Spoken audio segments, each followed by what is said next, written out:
Commonwealth விளையாட்டுப் போட்டிகளில் பதக்கம் வென்ற வீரர்களுக்கு முதலமைச்சர் ஊக்கத்தொகையை வழங்கியிருக்கிறார். விவரங்களை தர இருக்கிறார் செய்தியாளர் ஜெரி. வணக்கம் ஜெரி, விவரங்களை வழங்கலாம். வணக்கம். காமன்வெல்த் விளையாட்டு போட்டிகள்ல பதக்கம் வென்ற தமிழ்நாட்டு விளையாட்டு வீரர்கள் ராஜா முத்துப்பாண்டி, பிரவீன் சித்திரவேல் மற்றும் செல்வப்பிரபு ஆகியோருக்கு உயரிய ஊக்கத்தொகையாக ரூபாய் 80 லட்சத்திற்கான காசோலைகளை தமிழ்நாடு முதலமைச்சர் ஜோசப் விஜய் வழங்கியிருக்கிறார். அதற்கான செய்தி வெளியிடப்பட்டிருக்கிறது.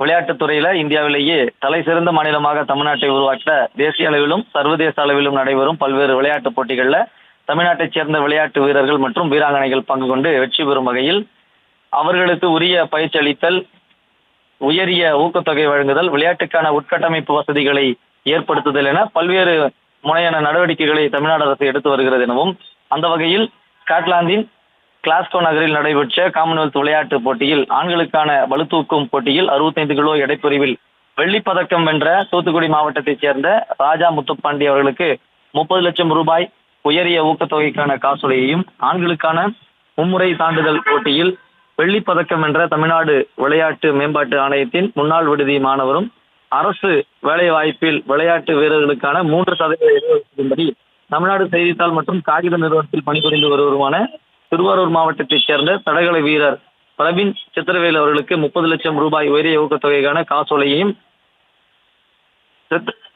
சித்திரவேல் அவர்களிடம் ஆண்களுக்கான மும்முனை தாண்டுதல் போட்டியில் வெண்கலப் பதக்கம் வென்ற தமிழ்நாட்டு விளையாட்டு மேம்பாட்டு ஆணையத்தின் முன்னாள் விடுதி மாணவருமான மதுரை மாவட்டத்தைச் சேர்ந்தவருமான செல்வப்பிரபு அவர்களுக்கு 20 லட்சம் ரூபாய் உயரிய ஊக்கத்தொகைக்கான காசோலையையும் தமிழ்நாடு முதலமைச்சர் வழங்குகிறார் என்ற தமிழ்நாடு அரசு செய்தி வெளியிட்டிருக்கிறது.